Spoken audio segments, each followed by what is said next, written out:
No, I didn't. I got regular. Davlin. Hey, Davlin, can we get started?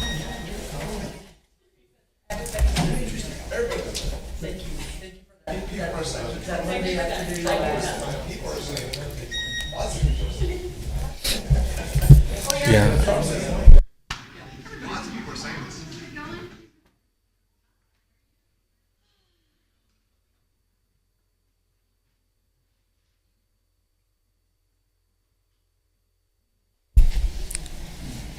We're ready. They keep moving closer to the center. It must be a sign. It's a sign. We're ready.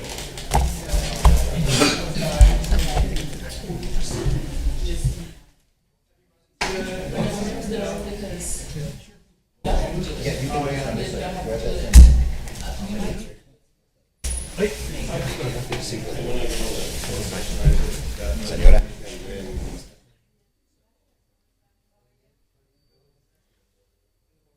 Jenna.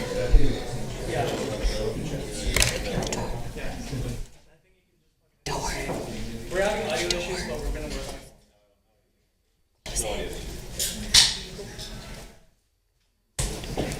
Can we start?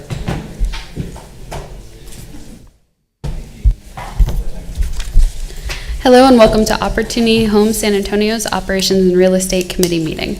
A few etiquette reminders before we begin. Please note this meeting will be recorded in its entirety. Recording in progress.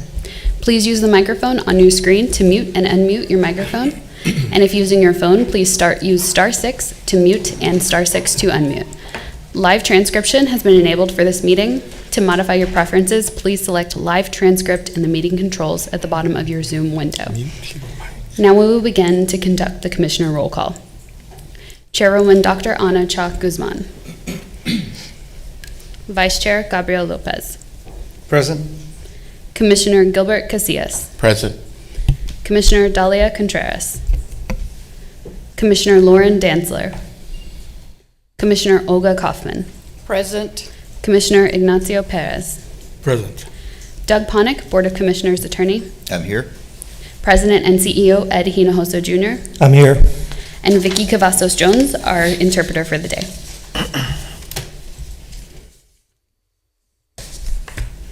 You may now begin. Thank you. The Board of Commissioners or its committee may hold a closed meeting pursuant to Texas Government Code 551.071-076 for consultation concerning attorney-client matters, real estate litigation, personnel, and security matters. The board or committee reserves the right to enter into closed meeting at any time during the course of the meeting. Do we have any signed up for public comment? No citizens have registered to speak. Okay. Then we can go right into the presentations. First, welcome everybody. I'm sorry I didn't say hello. Welcome. So we're ready to hear from Able City.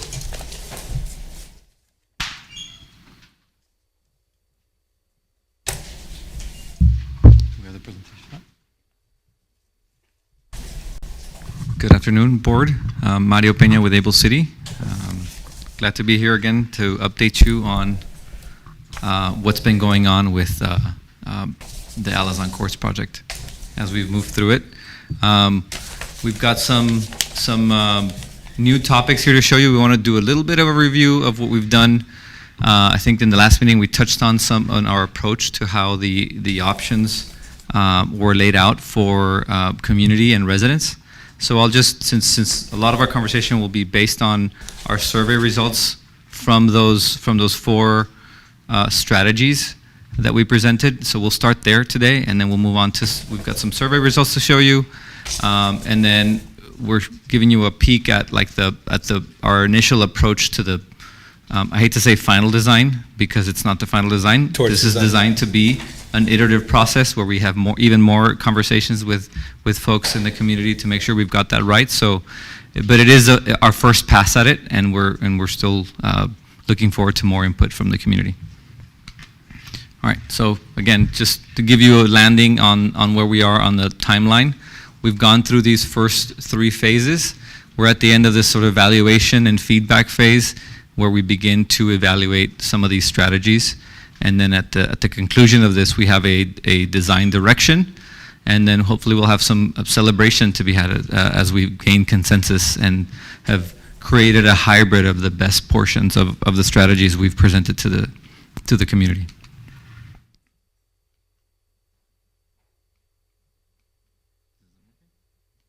There.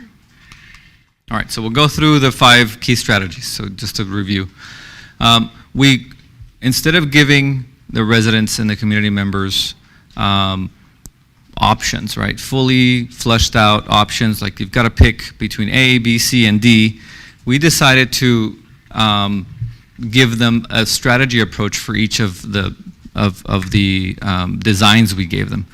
So the first, and they were all distinct, right? They all elevated a piece of what we heard at the beginning of our conversations into the most important part of that particular strategy. All right, so the first one is maintaining the street. So in this strategy, we decided to modify. Oh, thank you.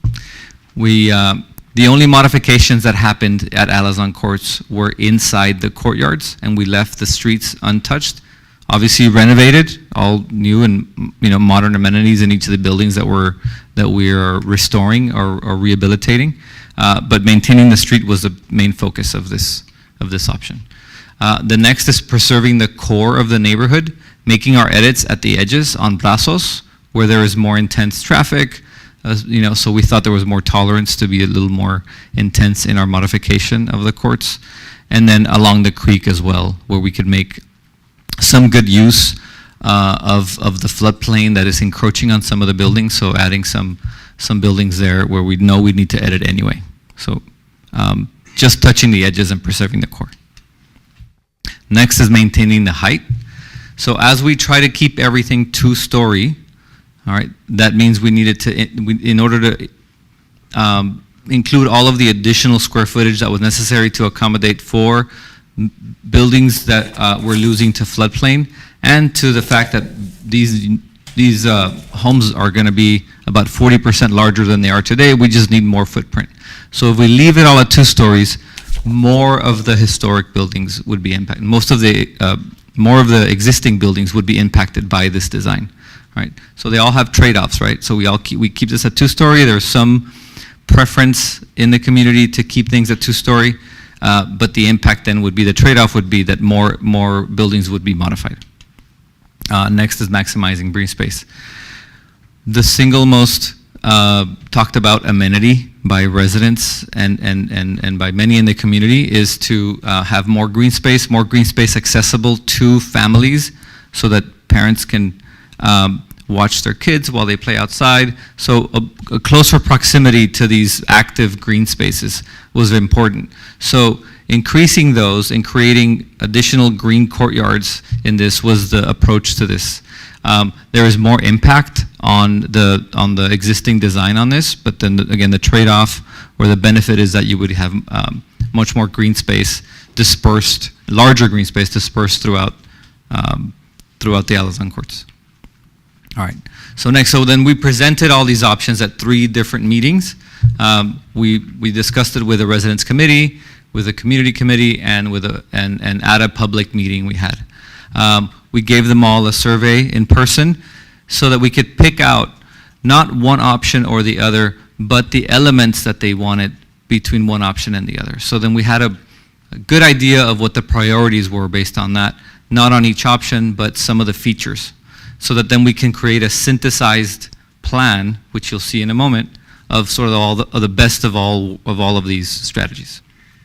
All right, so Seema will get into the community survey, which we've been working on for the last 2 weeks. All right, hi everyone.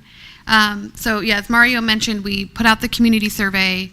That included administering the survey at different public meetings. It went out by email to the Friends of Alazan email listserv, social media. It was up online, and then we also went door to door. So we got 285 responses. Over 200 of them were Alazan Apache residents. So we thought that we got a really good coverage, and just kudos to the Opportunity Home staff that helped us out. They went door to door with us. They administered the survey at the office and really just engaged in the process and helping us get, capture as many people whenever they interacted with the residents to, encourage them to take the survey. So really got different types of responses across the board. So I'll share, I think there were about 13 questions. I'll share the results of about half of them, just because it could turn into a long discussion, but just some kind of key points that lead us to sort of what pushed us towards our next design direction. So this was, we asked, what are your top 3 priorities for Reimagine Alzon Courts? And so, people got to pick 3. They didn't have to just pick 1. But improving the streetscape and improving the green spaces and playgrounds, was a big majority. Just in generally, like thinking about the public realm and, just making Alzon feel like a place that has investment and character was, something that we've been talking about throughout. A lot of folks build more public housing homes, increasing the total unit count, as one of their priorities. So that's kind of just a signal to us that, if we can, in this whole negotiation of where we're putting square footage, is there an opportunity to add? And then, there's folks who want to preserve the look and feel of the neighborhood and also preserve as many existing buildings as possible. That's kind of been sort of a conversation we've been having around how to tease out an attitude towards the existing buildings, and then improving parking and creating spaces for community services and businesses. So these are all things that we've been working on and thinking about, but this kind of gives you a sense of sort of where the priorities land. And then, we talked about this conversation about the unit mix. In a previous proposal, we were thinking we might move units down from 2 bedrooms to 1 bedrooms. We got a lot of pushback from that in those meetings. And so we included it in the survey and found that there's a overwhelming desire to actually increase the bedroom counts. So shifting 2 bedrooms to 3 and 4 bedrooms. And so we were happy to have caught that, that community need, and we included in the survey. I think that reinforced for us that, in the future, we want to see a unit mix that has room not just for small families that live in 2 bedrooms, but larger families that live in 3 and 4 bedrooms. We asked this question about how to approach preserving existing buildings. So the majority said, or the plurality, I guess, thinking about that word, remove existing buildings as needed to maximize green space and additional public housing units. So those 2 priorities around the public realm and adding more units. But then, when you think about these other 2, removing existing buildings as needed to preserve the look and feel of the neighborhood, and then keeping as many existing buildings as possible, there is a sentiment that, throughout the community and residents, that we do want to keep the existing character, whether it's the buildings themselves or really trying to focus on keeping the scale and the building typology is the same. So being really sensitive about thinking about the existing buildings and being strategic about, how many of them we can keep and how many of them we need to replace so that we can meet our, the other goals in the community. This question of, in the design options, we located the new buildings in different places. There was a lot of flexibility and not a lot of consensus about, whether it's along Brazos or along the courtyards. In our conversations, people seemed flexible. So I felt like that gave us kind of it gave us some directions and clues about what people were comfortable with. And then we asked a question about building height. So we had 46% of respondents say that they were okay with a mix of 2 and 3 stories. An additional 21% said They were okay with 3 stories within the courtyards, and they wanted to maintain 2 stories along the street, because we looked together at, if you have a 3-story building in the courtyard, you can actually see it from the street because it's so far set back. So this kind of also informed us that if we go up 3 stories in some places, then it'll allow us to preserve space on the ground for that green space that everybody wants. And then in terms of that green space, really people wanted to prioritize larger playground areas within each courtyard. So right now, a lot of the green space at Alazan is it's kind of narrow. It's the backyards that are all the same dimension. So it feels like your backyard, but it might not necessarily feel like a place to come together. And so we're thinking about, well, how do we make kind of playground spaces, green spaces within the courtyards that are protected, where people feel safe sending their kids and going out and enjoying with their friends and family, to create green spaces that are a little bit more useful or dynamic. And so I think that this question kind of helps us send us in that direction. And I think this is the last survey result I'll share today, but looking at the development at Valero Field, there was, we shared some initial images, and there was a majority of folks who thought that 2 stories along the street and 3 stories within the block was an appropriate, kind of development pattern. So that, kind of helps us think about that proposal as well. So we did the survey, wrapped that up in the beginning of September, and then we took those results back to our committees. So our committees have been these folks who have been with us since February, and they've been hearing about all the issues, and so they helped us kind of interpret those results, and we kind of checked with us, well, we heard this in the survey, does that mean we can do that? So just again, before we even got into the final design, just kind of running ideas by them and getting their feedback. So that, we did that, I guess, 2 weeks ago now. So we're right now in that moment where we're starting that initial design direction. So we'll share just kind of that quick first thoughts on that. And then hopefully next time we see you, we'll have a much more solidified plan. So the topic that really marked all the conversations after the survey and is this issue of this preference for what the right tenant mix. But it's also something that's, if we don't at some point we have to decide because that's going to inform the configuration of all the buildings. So if we don't like pick a direction here, it's hard to move along in a manner that where we don't have to come back and re-edit some major points of the master plan. So just some backstory on that. So Alazan Courts right now has, remind me of the number, 82% 2-bedroom. That's the overwhelming. It's considered, as you all probably know, it's a family-friendly place. People with families sort of are the character of the space.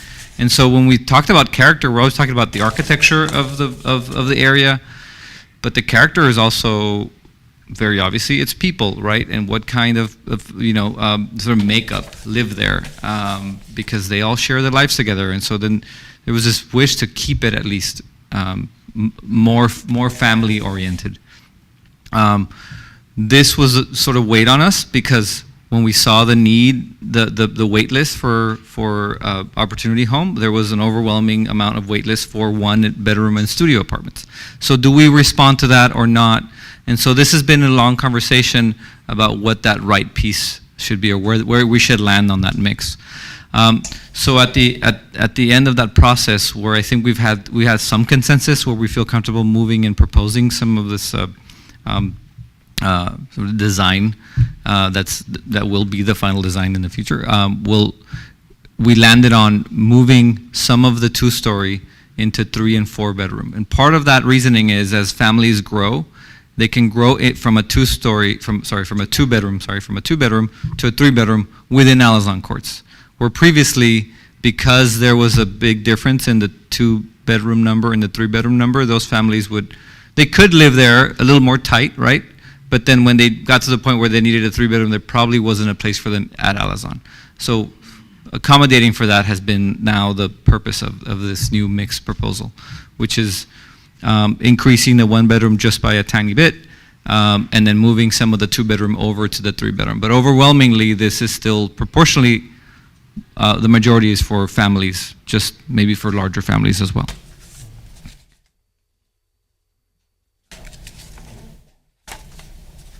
All right, so this is the synthesis of all of this, ideas that we've been talking with the community about.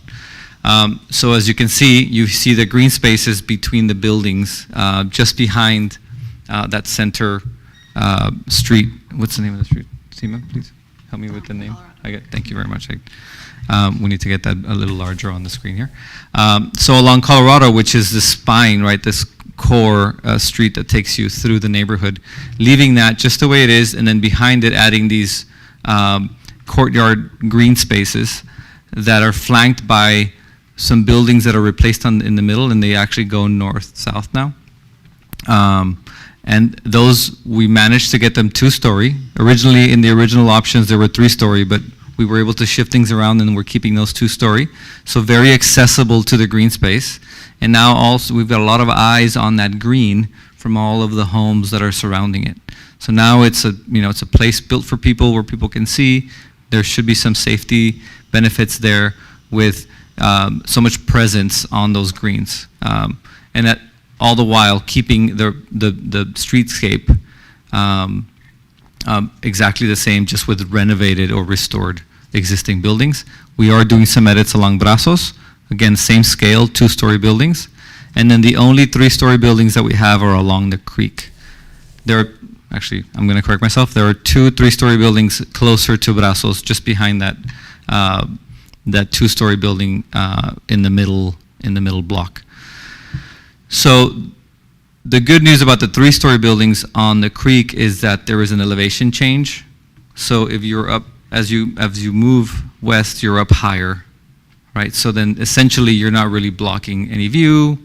The prevailing winds should still flow through freely. These are the concerns we've heard from the community, making sure that those views are intact, that we have this site that takes advantage of prevailing winds. The same access to the creek is there. So this is now the synthesis plan that we're going to be going back to the community and the resident committees to give us some feedback on. But I think we've responded to a lot of the concerns that we've heard in this plan.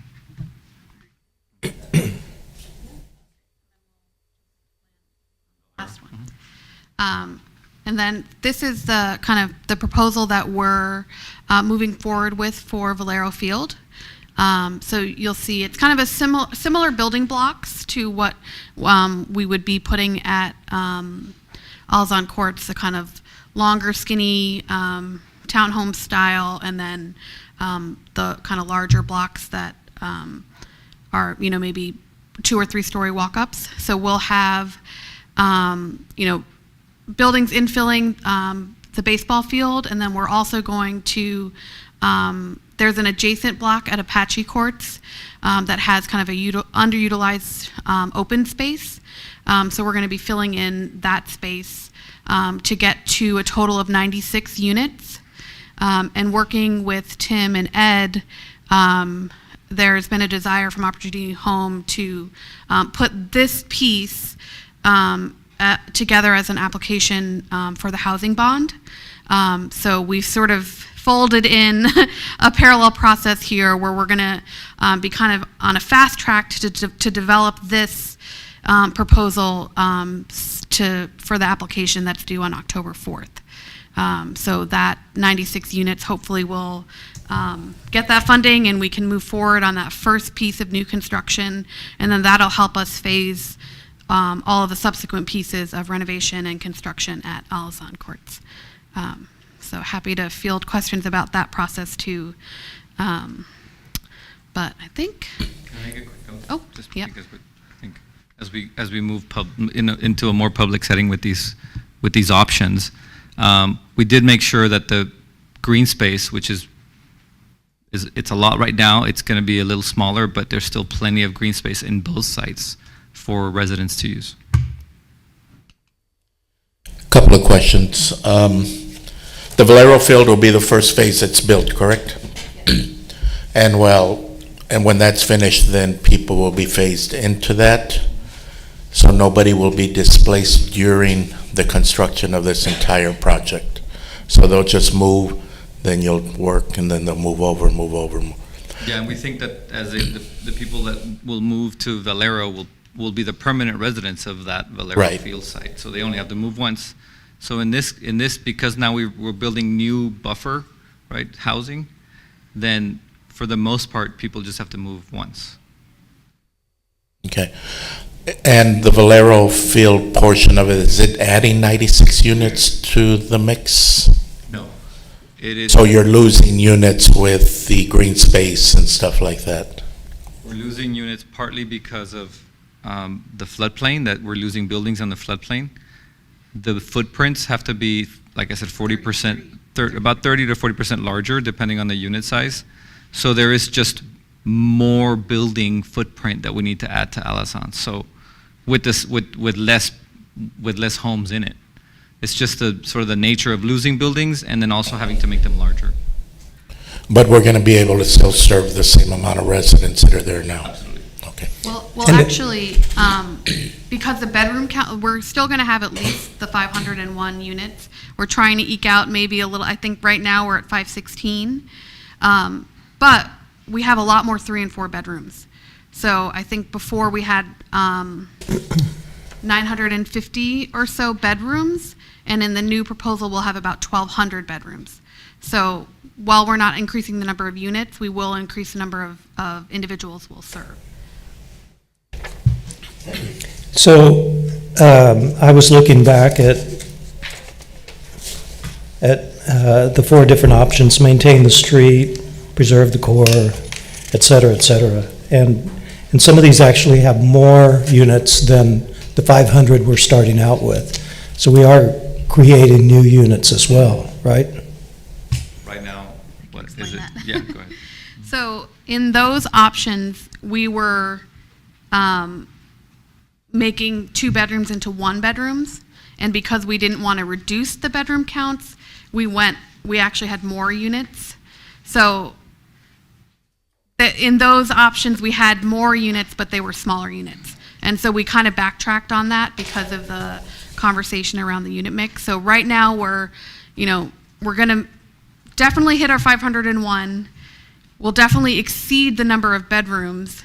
And if we can kind of squeeze out, 515 or 520 overall units, we'll see how those footprints land on the site. Got it. Thank you. It's about 300 more bedrooms. Yeah. Yeah. What was that last part, about 300 more? So, yeah, so we're increasing the number of bedrooms by 300. So the number of units Total project? the total amount of the entire property and the fields part of it too. Sounds pretty good, eh? Commissioner?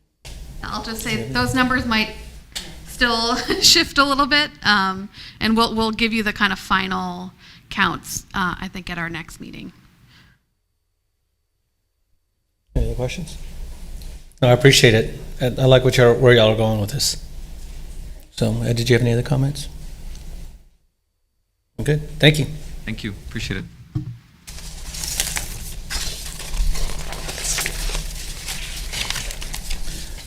Okay, next we got our update and presentation regarding Lincoln Heights development by Saldana. Yes, sir.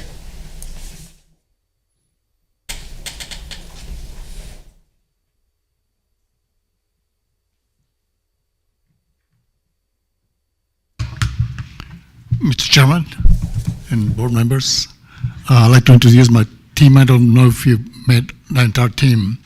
Our project right now is not as advanced as our colleagues at Able City yet. We just finished our last meeting with the residents in August 13. So right now it's been questions more questions from the residents. So we have all that. We already reported that to you, but we are about to present it to you. What was the response for all the residents? Our team is Marisa Saldana,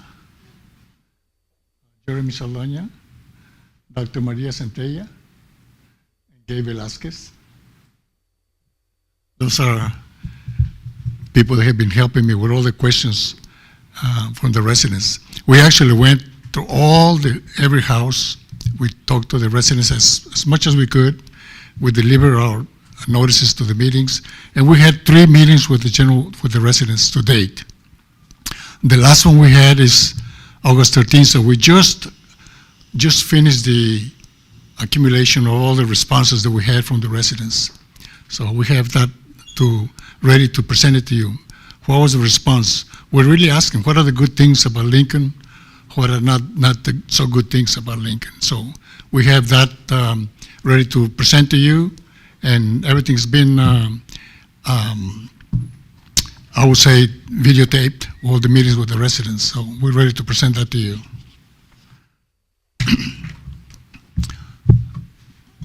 Excuse me.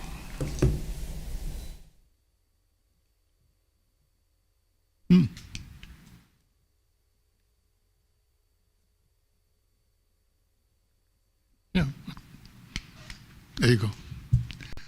The demographics very quickly, I don't know how familiar you are with Lincoln. We have a total of 338 units at the complex. 4 of them are vacant at the present. Management tells me that some families leave the complex and they don't advise the management that they're leaving. So as a result, some of the units are being occupied by, some of them, not all of them, by vagrants and people that are not part of the residency. So as a result, they break windows and that sort of thing. So they're in the process of getting new tenants on those 40 units that they are vacant right now.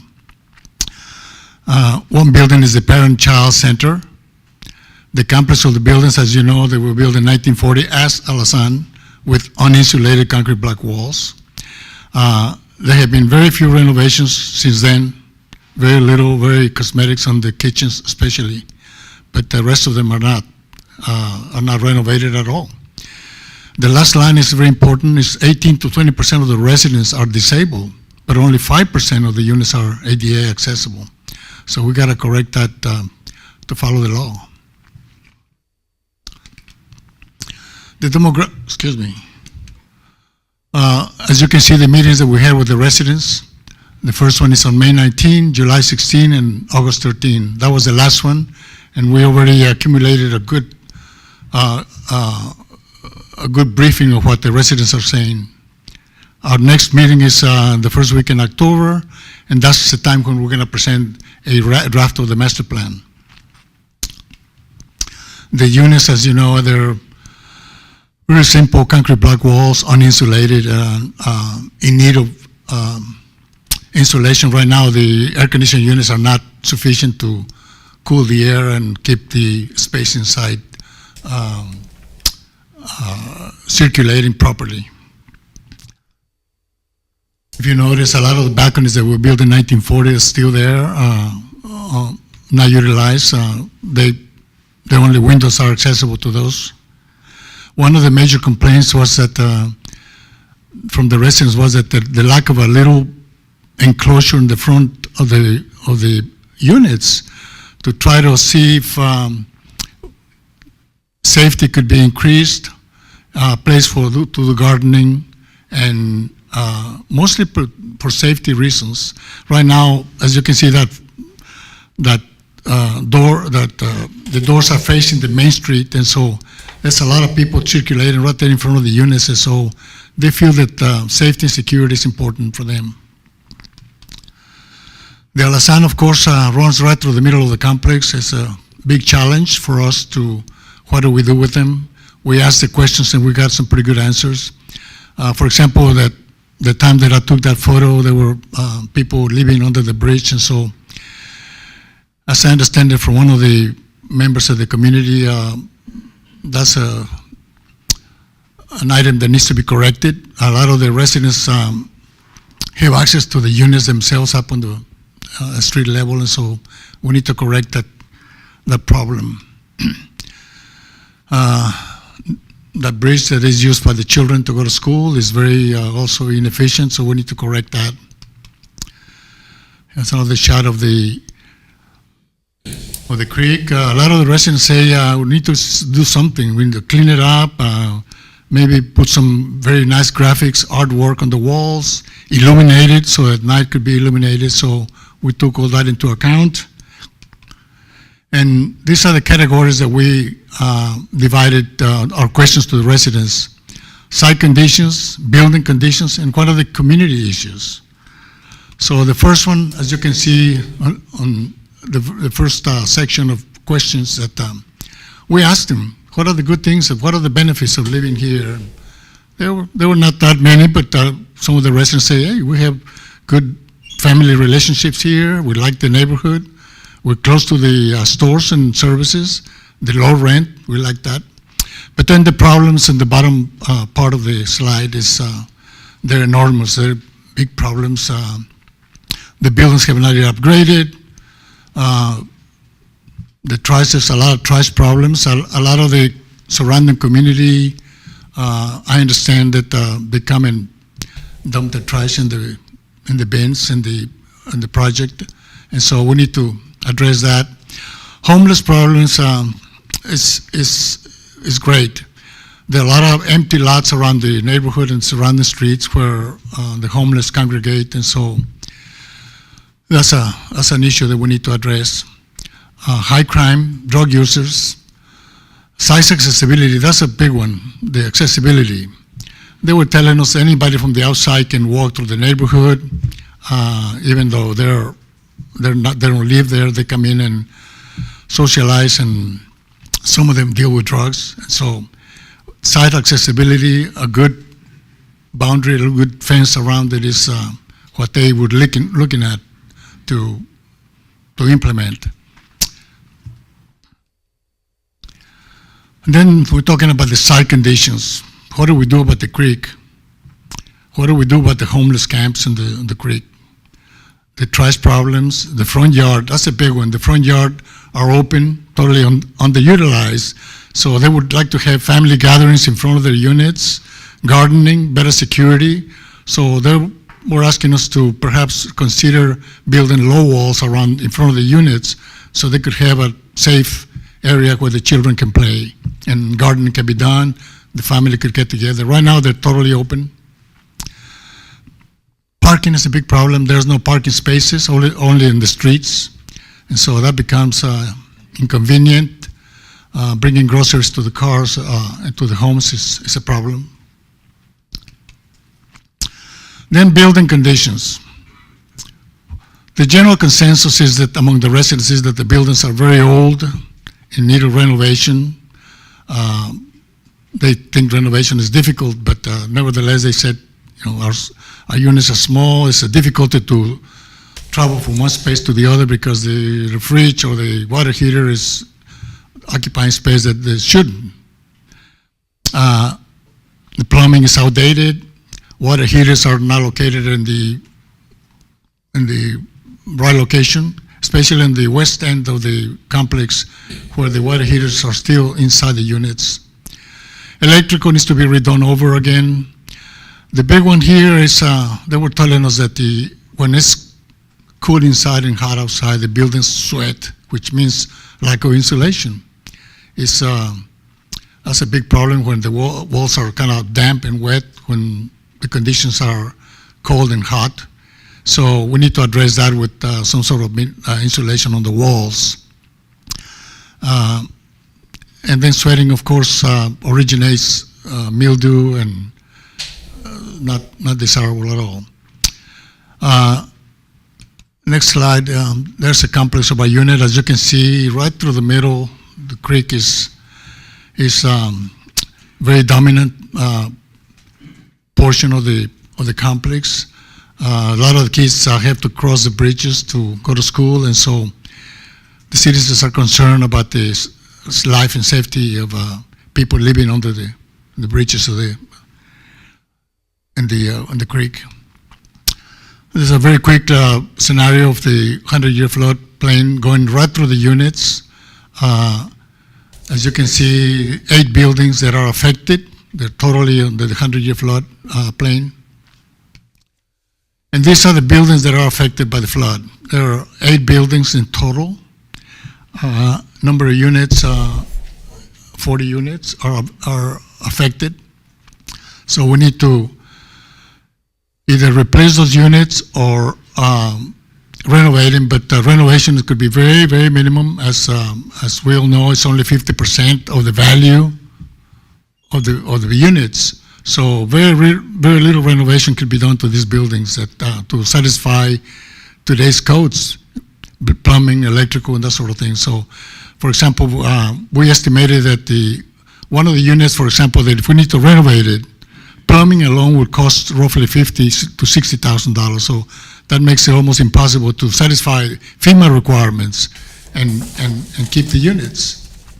So the next slide will show you how we could, those buildings, in this plan, we will have to be demolished in the complex gains, that green area that you see right in front of in the middle of the slab.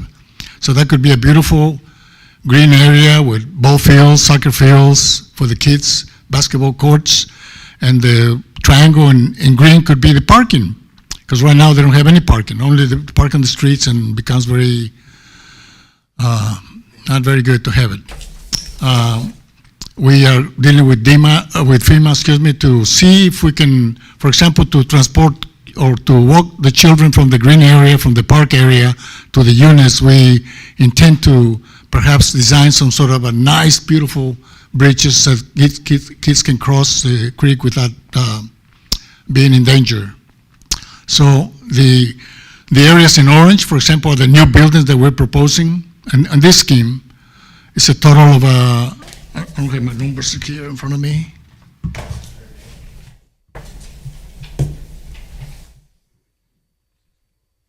Yes.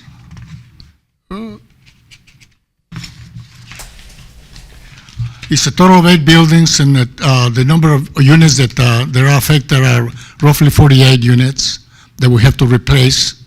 So those areas in orange are proposing the new buildings far away from the flood areas, and we're gaining roughly 108 units, 108 new units.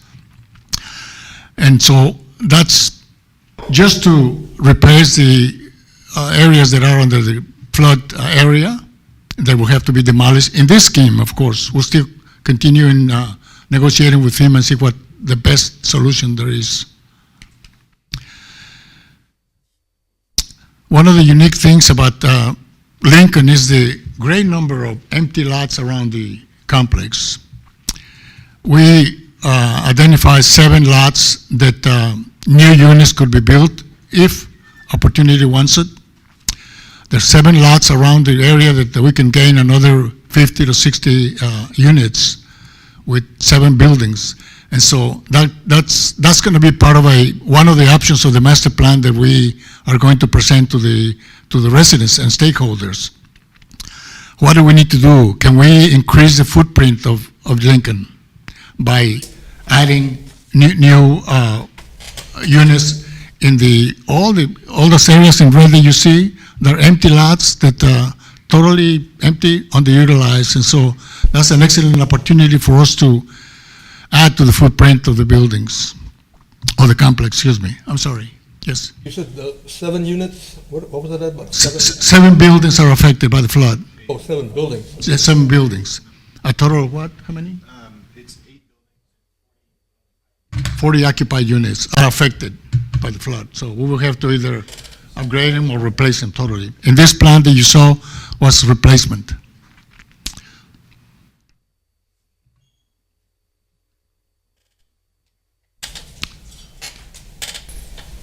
So our next step, of course, it will be our team is going to be ready for the stakeholders. The first stakeholders meetings that everybody will be invited, including the residents that they already come to meetings. But we need to tell them what the other residents are saying, so we can have all of them in one meeting that, so that we can get a consensus of what it's really, the master plan is going to consist of. So that's coming the first or second week in October. That's the first time that a master plan will be presented to them. Not only one, but we have 3 options to present to them at that meeting. That's an old version of that slide, by the way. Sorry. No, Yeah.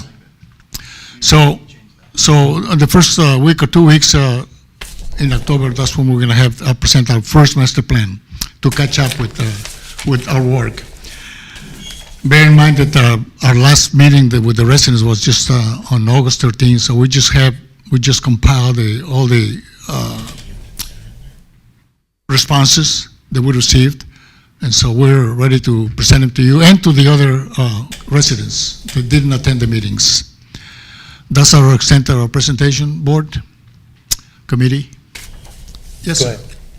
ahead. So this is an initial version or first part of a larger presentation to us? It is right now just a sketch of what could happen considering the flood zone, what could be done, how many buildings are affected, and where it could be located. That's the only thing that we have. It's not a master plan that addresses all the issues. Yeah, I've got to agree. I think, Randy, somebody gave me a little tour of the area, and the issues are apparent to anybody who wants to develop, redevelop, expand, create new. And so you have your work cut out to you, Yes. and if we can help you, continue helping you, that would be, we'd be glad to do that. I was very glad to go to a community meeting. I think Michael took me, but so I was glad to see that you had some input. Perhaps I'd like to see more resident Input? or Yes. presence at the meetings. I think that would help me. And also that our staff ed looks engaged. The two or three ladies that I met that are on-site staff, they looked engaged. And I was very glad to see it also. Yes, sir. Mr. Saldana, Yes. when did you start this process? May 19.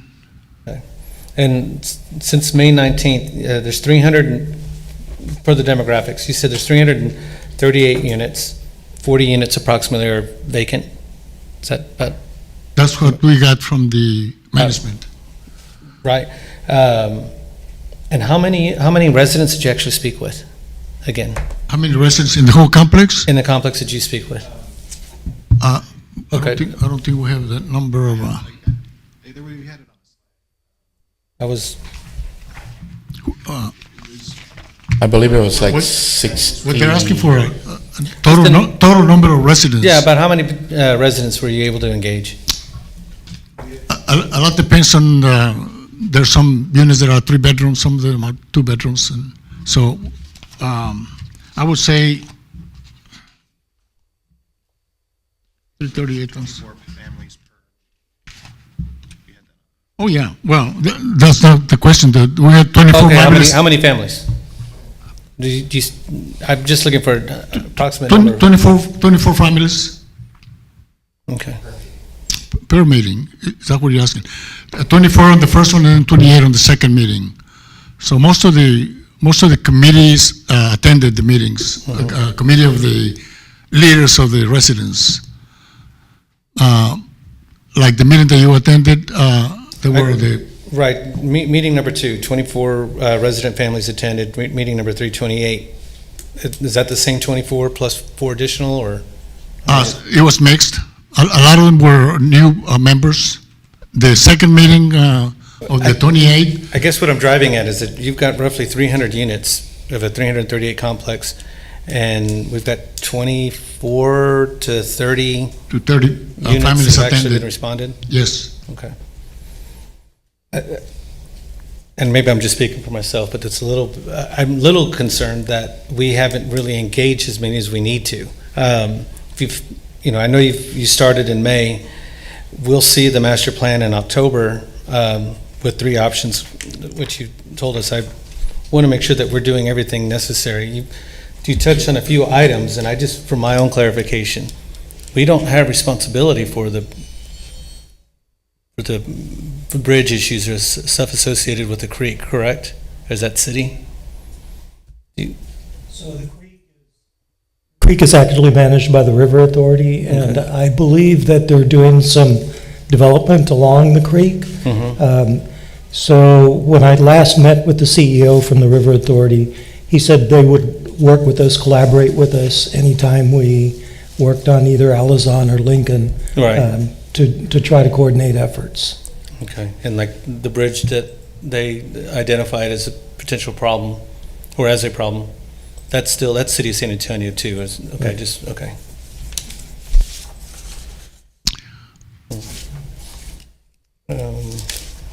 Make sure I didn't have any other questions. Did you have a question? I kind of have the same concern as our chair has about that not enough families have been engaged in this process. And it's one of the main questions that I asked on the other development also.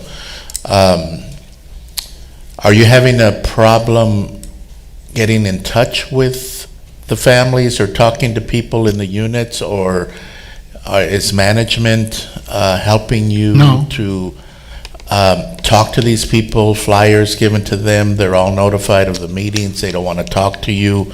What problems are you facing? During the first two meetings, I personally and my team walked door by door, talking to the people. Whoever wanted to open the door, we talked to them. The other ones that did not open the door, we left a leaflet on the first meeting and the second meeting, both. I was expecting more than 28 families arriving, but fortunately we did not. But almost everybody, in fact, everybody was invited and talked to. Can you come to this meeting? We even gave $20 HEV cards for them to attend, and even then we had very little response. Have you put out surveys to like the apartments or through the mail or email to kind of see if they would respond that way? My own experience, they even invited us to walk in the units. And a lot of the units, families that we talked to, they did not come to the meetings. When we met with you at we invited the 4 leaders of the complex, our first meeting, and they all expressed a lack of commitment by the residents to attend, and a lot of them feel that nothing's going to be done, forget it, we're not going to go to the meetings. And so I was getting that when I was walking to the units to invite them to the meetings. So yes, we need to make a bigger effort to try to see if all the families that were not represented attend all the meetings. So. Ed, I think, let's talk about that some more, not right now, but as we move forward. I think that's, I think we all understand how difficult it can be. I'm concerned about you're going to develop a master plan based on a relatively low number of response from residents, when we want to make sure that we engage them as much as possible. Previously, we ran into the same issue with the earlier presentation. Able City had to get in front of them. It was pointed out by this board to make sure that they went through it. And it'll drag down the process timeline-wise. We understand that a little bit, but it's incumbent upon you to make sure that you get as many responses as you can. And yeah, the door-to-door, that was helpful, but it didn't translate into more people showing up at that meeting. So I think that's important, because we will hear the pushback if you run with the master plan that doesn't really have all of the voices, and they'll be quick to tell us. They won't hesitate. That's a meeting that they'll show to. So it's incumbent upon you to make sure that you get to as many as you can and try to increase that number, just for our help. We followed pretty much the guidelines that from at that time Saha.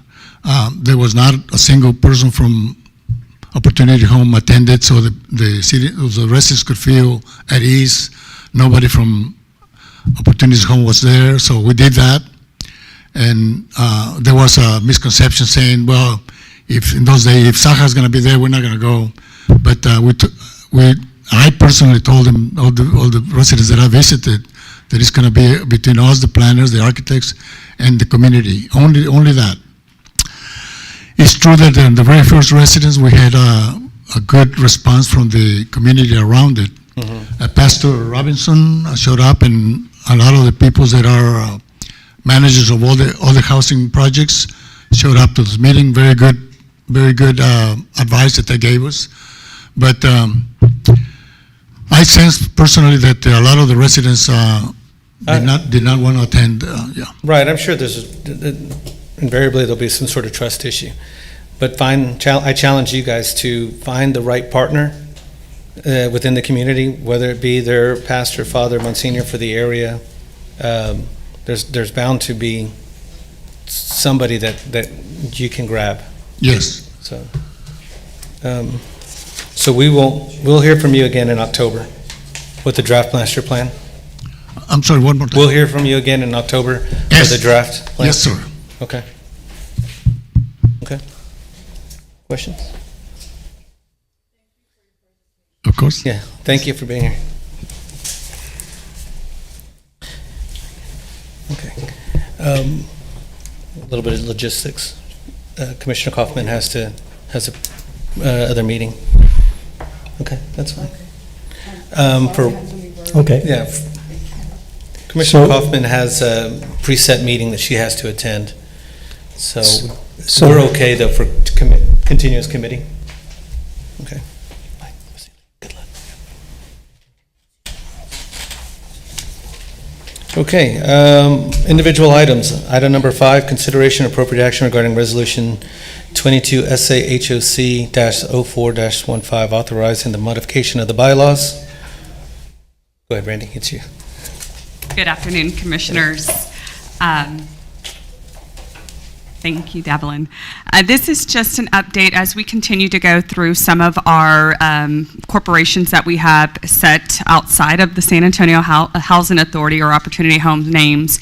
We have to do this on a regular basis. And one of the things we're bringing to you today is the homeownership corporation, the bylaws, and making sure that we're updating and actually doing what the bylaws say. And one of it is meeting with our board, and I'll go through some of those things to make sure that we're in compliance. The other important piece of this is as we look at the flexibility of our 501c3s bring to us, we want to make sure we're identifying the ones that are going to give us the most flexibility as we are trying to do some fundraising for our residents. And the homeownership one is the best one to do it. Many of y'all know of the EIF, which is established, but this does give us some a little bit more flexibility, and we wanted to make sure that we're utilizing everything when it comes to our fundraising efforts to give back to our families. So here's some bylaw that we are revising.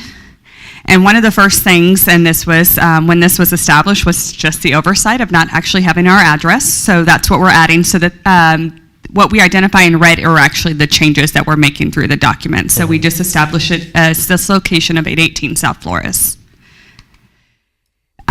We are entering obviously into the world of technology and making sure that we're updating our bylaws as well. And so there's some slight changes when it comes to notices, that we're just not limiting ourselves just to be mail, but we're also doing the email, which are as a board, y'all know that that's how we usually communicate. When it comes to some other resolutions, we're just updating, right? We need signed copies, taking some of that older language that had been previously used and making sure that we're updating that. So that's what a lot of these changes are. And it still allows us to mail and do because not everybody has email. That is correct. We're adding those additional clauses into the bylaws to give us the flexibility, making sure that we're able to kind of address how the board or anybody wants to see it. Such as this one, right, when we're doing the voting, we want to add the electronically because we know that oftentimes it's not just that voice that y'all, in here. Sometimes there's the opportunity for y'all to press a button. So we're just updating those. Just concern, 2.02 for the notice, you're taking off mailed and adding email. Do you think you can do mailed or emailed or mailed? We can definitely do both. So if we want to do that, we can do and or. We can make that change. Because not everybody has email. Absolutely. Thank you. You're welcome. Yeah, good catch. So we covered this one for electronically. This one is previously, per the bylaws, the existing bylaws, is that we were going to meet quarterly. We're moving that to annually because they're really, most of these corporations, we only utilize them once a year, and so we just want to make sure that we do it once a year, but not overburden the board of doing it every quarter. This one, again, we are taking out the word mail. I think it actually had certified mail. We're bringing back email here too. We'll go ahead and put back mail as well, but not necessarily certified. So we'll add that language back into here. This is just clarifying where the government code comes from when it comes to teleconferences. We know that there was some recent changes with COVID, so we're just updating that language as well. Here's the big one. Previously, many of our separate corporations were done as a 5-person, not 7. So we're updating it that really it is the 7 members of this board that would sit on that board as well. Okay. We're updating this language as well. It used to be 10 business days. We're moving it to 3 business days when it comes to those changes. It's just consistent with how we've been operating and sending information to the existing board. And last but not least, again, just updating the language from his and replacing with they or their, fixing punctuation throughout the document. So that's basically, that was throughout the document that we saw those inconsistencies. We're just moving that. We didn't put all of that information in there because it would basically have been redline, but y'all understand what we were trying to achieve there. And that's it. Those are just some of those changes, and I'm here to answer any questions. No, and this will be across the board, everything, like even our bylaws. Right, so we'll go through a process of updating all of our different corporations and whatnot. Okay, that's fine. Yeah, so this focus was more on our 501c3 side, but absolutely there's always Right, we'll opportunity. Okay. Any questions? Thanks, Randy. Thank you. Appreciate It is an action item. Oh, that's right. I'll entertain a motion. I make a motion. Second. All in favor? Aye. Aye. Thank you. Any opposed? Yeah, motion passes. That's right. We'll see it at the board meeting. Consideration and appropriate action regarding Resolution 6276, authorizing the submission of a disposition application to HUD for the YMCA site. Jim Alcott. Yes, I'll be brief because you're well aware of the YMCA site, but we're very fortunate today. We got a letter of support from the mayor's office to go forward with the demolition. And the order of things, we get the letter of support, and then we go through get the HUD approvals. But this is part of the master plan we've been working on for a number of years. The community wanted the road next to the YMCA built first, so that way when the construction occurs, they won't have as much traffic going from their homes. And so this is the first phase of the redevelopment of Victoria Commons, and we asked for approval to go forward and submit the disposition applications with HUD. There's a bunch of pictures, but I skipped them. Sorry about that. What guarantee do we have that they're going to approve the Demolition and dispo of that? No, that they're going to approve the, what do you call it, the approval for us to continue? So are you talking about with the neighborhood or Yes. the city? So yes, so we met with the neighborhood, we had lots of meetings, and we have a letter of no objection from the neighborhood. We also got a letter from the Lake Street homeowners as well. It will go forward because we do have city approval as well. We went through the zoning already. So the zoning's done? Yes, it's all done. All approved and everything? Yes, sir. Okay. So I think we're good to go, unless, I can never say something's not gonna happen, but we have everything in line right now. Timeline for when that will begin, assuming HUD doesn't take an extraordinary amount of time? Right, so the first part would be the demo dispo. At one time, we had it at the end of this year. It took a little while, so it may be delayed a few months. Okay. We told the neighborhood that we would do the market rate single families homes first before the multifamily. So that would start, after that. Okay. I'll entertain without any other questions, I'll entertain a motion. So move. Second? Second. All in favor? Aye. Aye. Any opposed? Resolution 6276 passes. Thanks, Sue. Will we have you up again? Consideration and appropriate action regarding Resolution 6279 and 22 LVPFC-09-19, authorizing Los Nevadas Public Facility Corporation to approve the inducement resolution for the proposed tax credits and tax-exempt multifamily housing revenue bonds for Costa Alamedina. The bonds. Go ahead. Yep, and this is, Tom's last board meeting, so I need to say a few kind words to him. He has the next two agenda items, has my name on it, but he's moving to the city of San Antonio.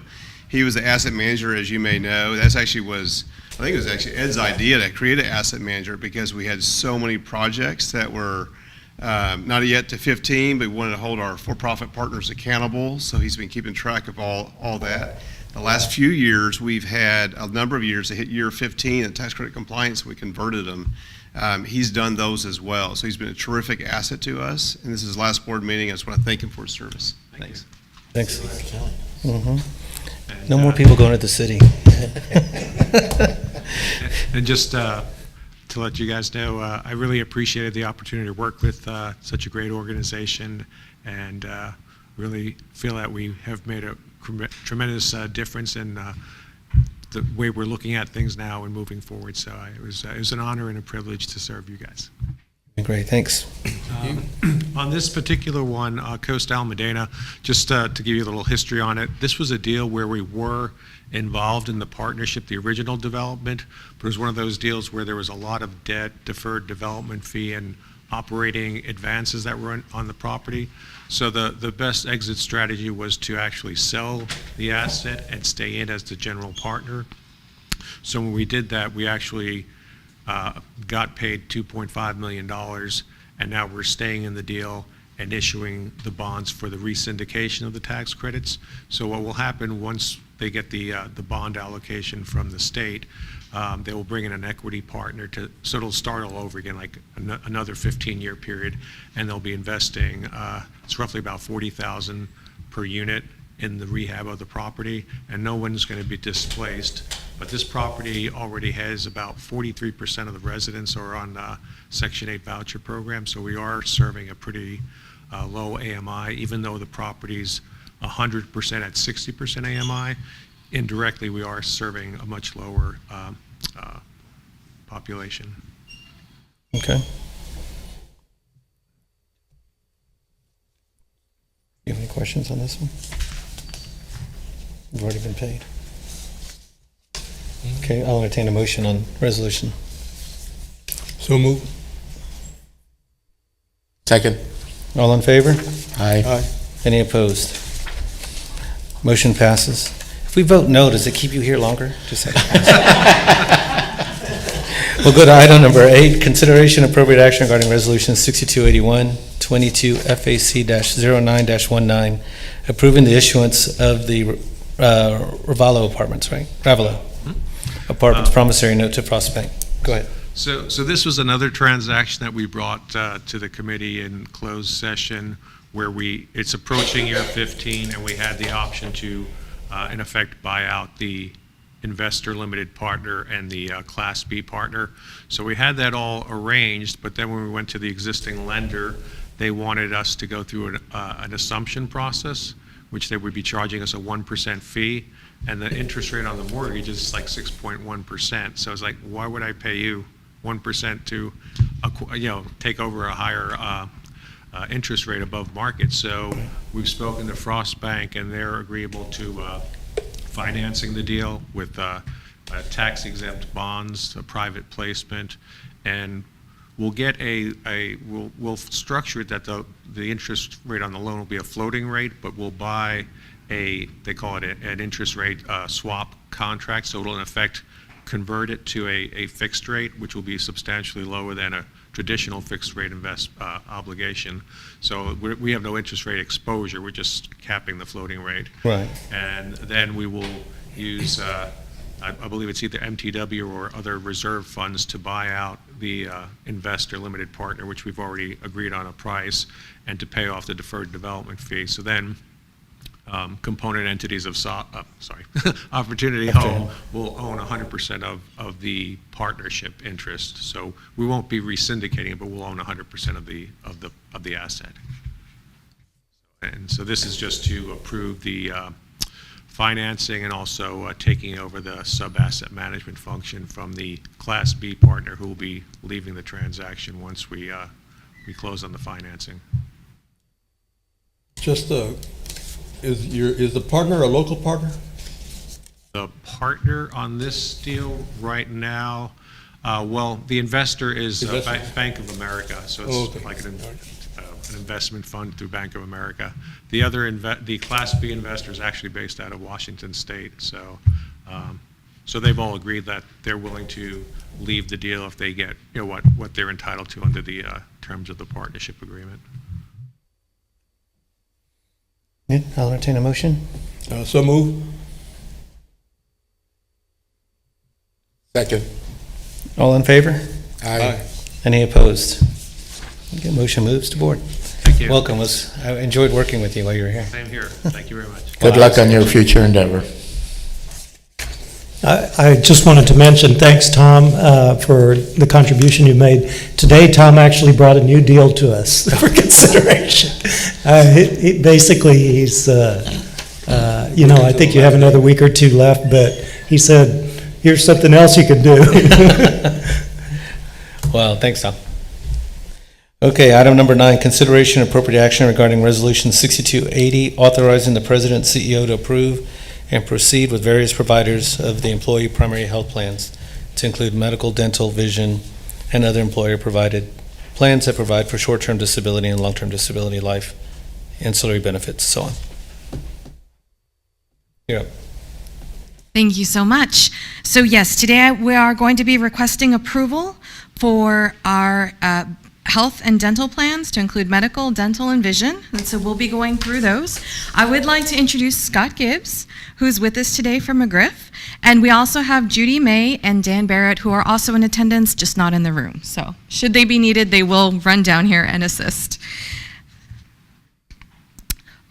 Getting a little fast there. So just to, in your packets, you will see what we call the blue sheet, and that is the overview of our benefits for our health insurance of the low plan and the high plan. And what it shows is a comparison from 2022 to 23. We will go over that through this presentation, but just so that you know, that's what those sheets are in your packet before the presentation. So getting started with the highlights of our health insurance plan, our medical covers is a national network policy, which means it does work outside the state of Texas. Should anyone be on vacation and need medical assistance, they will be able to receive it, and it will be covered by their insurance. However, it would be out of state or out of network coverage, but they do have health insurance. I know that does come up quite a bit. We also have MD Live, which is a virtual visits now. Again, everything's telehealth, and Blue Cross Blue Shield also has virtual health now as part of their coverage. Of course, hospitalization, nursing, home health, and behavioral health and substance abuse. And then our pharmacy plan remains the same with a 4-tier pharmacy coverage, as well as step authorization and a mail order program. So to jump into a little bit of our medical employee expense, we have 2 plans. One is the PPO 1000 and one is the PPO 750. We consider that one the high, one the low. And just as you can see, well, you won't see it here, but on that blue sheet, you will see there has been no change at all to the coverage that we're providing. It is exactly the same. There's been no change. So what we have is either a $1,000 employee deductible or a $750 employee deductible with different out-of-pocket maximums for each. Of course, 100% preventative care, so anything that is preventative services is covered at 100% for both plans. One does have a $35 office copay, the other has a $40 office copay. Specialist copay is a little different for each. On the high, it's $40, on the low, it's $50. The urgent copay is the same for both, $50, and that would be to go to a Texas Med Clinic, as an example. And then the emergency room copay is the same for both at $350. Our dental and vision also did not change, and so Blue Cross Blue Shield for dental is in and out of network benefits as well, and 100% preventative care is covered. Our employee expense for this has a $50 employee deductible, 80% basic care, and then 80% for major care. On the vision, we continue to use a Visas, and again, we have in and out of network benefits, $10 copays for the eye exam, and then the employee charge or their expense is a $50 frame if they use the wholesale allowance, $150 allowance for contact lenses, and then a $25 provider discount should they choose LASIK as an option. So, as a summary, our again, as I mentioned, we have out-of-network benefits, which is really great in the event that you're not in your city when you need it. We do have the option for higher copays but less coinsurance. Again, as I mentioned, there are no plan changes to our copays or deductibles or coinsurance. There's nothing changing at all to the type of plan that we're offering. We do still continue to offer the Livongo diabetes program, our tobacco cessation program, that's to stop smoking, our stop loss protection, which is for claims that go over a certain amount, and then funds are funded through this particular, our health insurance is funded through our benefits and the HR budget. And so now we'll get into the weeds of the actual plans. And so 100% employer provided, so we cover basic life, accidental death and dismemberment, short-term disability, long-term disability. We offer flexible spending accounts, and then an employee assistance program. And then we also offer gym and app reimbursement and wellness event reimbursements. Or just for clarification, app would be anything that they decide they have to pay for through their phone? Correct, yes. So Weight Watchers, Jenny Craig, anything like that, Just yes. And, oh, just kidding, I went backwards. And so moving on to our plan administration. So we continue to use SmartBen as our electronic enrollment system. Of course, we have to abide by the Family and Medical Leave Act, the Americans with Disabilities Act, and the Affordable Care Act. And so these are federal that we have to comply with. However, our administration covers for those. That includes satisfying all of the reporting requirements. For our voluntary benefits, and so these are things that employees can elect to add on to their benefits. We do offer a supplemental life insurance, a supplemental accidental death and dismemberment policy, of course an accident policy, critical illness policy, and then the legal refers to legal assistance, and it is an additional service they can buy into for legal assistance should they choose. And so here is again where we here's exactly where we were in 2022. So we had an enrollment of 466, and what we look at is the claims for the prior 30 months to come up with what our total is going to be. As you can see, the breakdown, oh my goodness, is $1 million. So the employee portion was $1,116,402. The employer portion, $5,388,238. And then we also, the employer covered the wellness, the plan administration, and then those additional benefits that we had covered. So this year, our insurance projected expense was total of $6,962,958. So rolling into 2023, we are looking at an enrollment of 470, and again, what this is the current coverage, and what we base these projected expenses on is the current claims that we've received.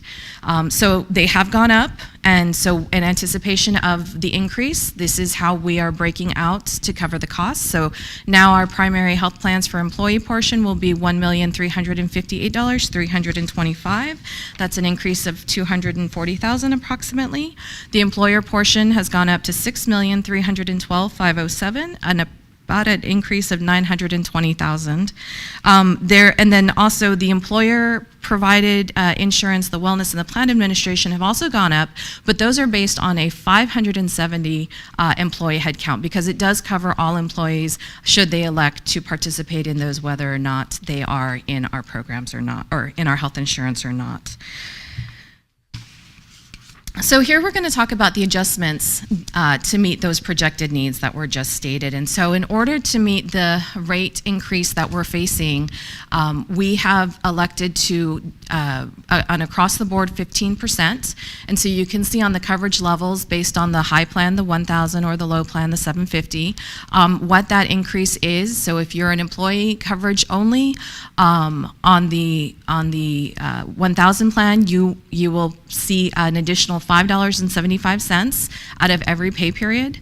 And if you're on the 750 plan, that is an additional $7.90 per pay period that you will see coming out. And so that 15% is per pay period. And again, just to break out what that would look like in terms of the increase for each employee. Moving on to the dental and to the vision, again, the great news here is that we did not increase any of the costs associated with these. There was no change and there was no increase for employees on these. And then lastly, one of the concerns we always have is what's happening in the marketplace, and we wanted to make sure that the benchmarks, that we looked at were similar sized companies, that they were government, and that they were also locally based, so what's happening here in Texas. A lot of what has impacted the increase to our insurance are those medical trends, so the biggest one being the deferred care that happened during COVID. So as I was mentioning, our projected is based on actual claims, and so what we've seen happen in this last year is that all of that care that most people get was suspended during COVID 2021. Well, in 2022, it caught up with us. More people were taking advantage of seeing the doctor, and I think when they did go and see the doctor, they may have had more health issues and need more medical assistance than they might have had otherwise had they been, doing preventative through 2020 and 2021. So again, COVID costs also continue to be part of this factor. We do have higher health behavioral needs, and then again, less wellness equals higher risk. And so some of the claims that we did have over the year, again, were due to some of that deferred health, maintenance and health screenings and things like that. So when it did happen, we had a higher claim and a higher cost. One thing that's not mentioned in here, but definitely as part of, one of the things that we look at for our plan is that it be very competitive to our environment, especially as we're looking at recruitment and retention. And we know that this is definitely one of the things that employees look at when they're thinking about selecting an employer to come work, or if you're currently here, definitely something that helps keep our employees retained and wanting to stay here with us. So are there any questions?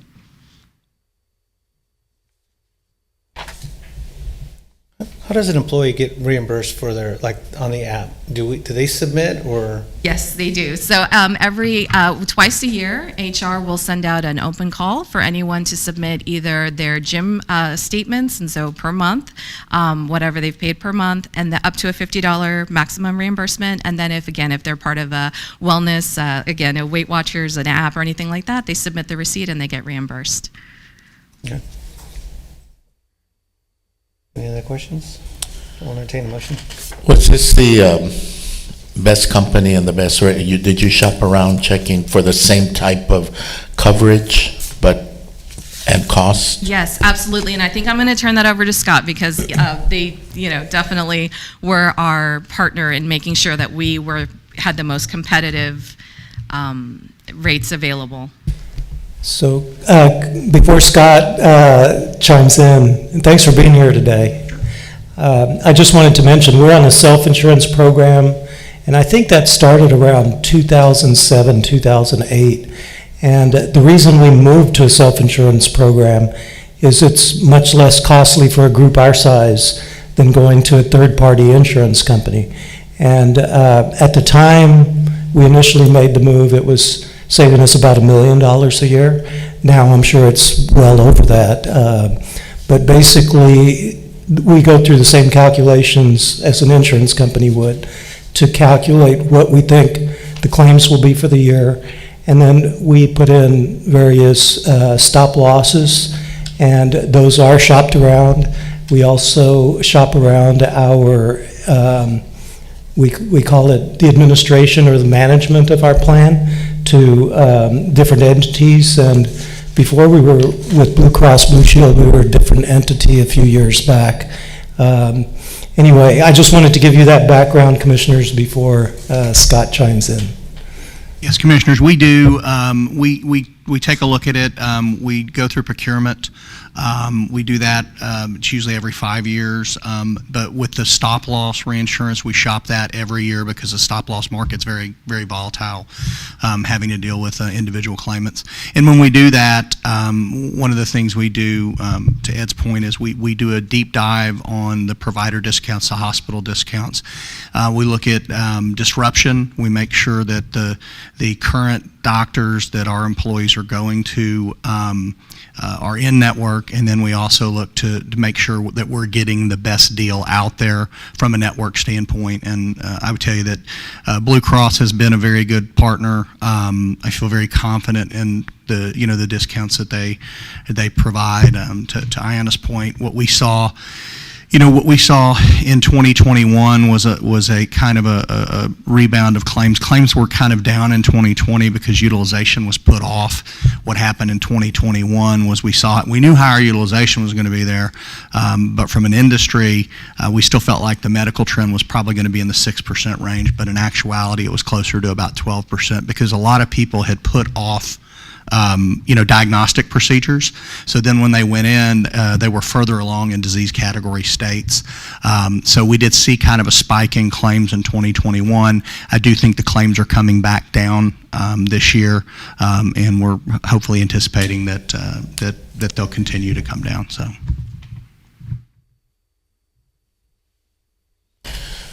With that, I'll make a motion for approval. Second. All in favor? Aye. Aye. Any opposed? Resolution passes. So we are good. No, you're good. Okay. It passed. Now we'll move to the discussion items. Item 10, operations report.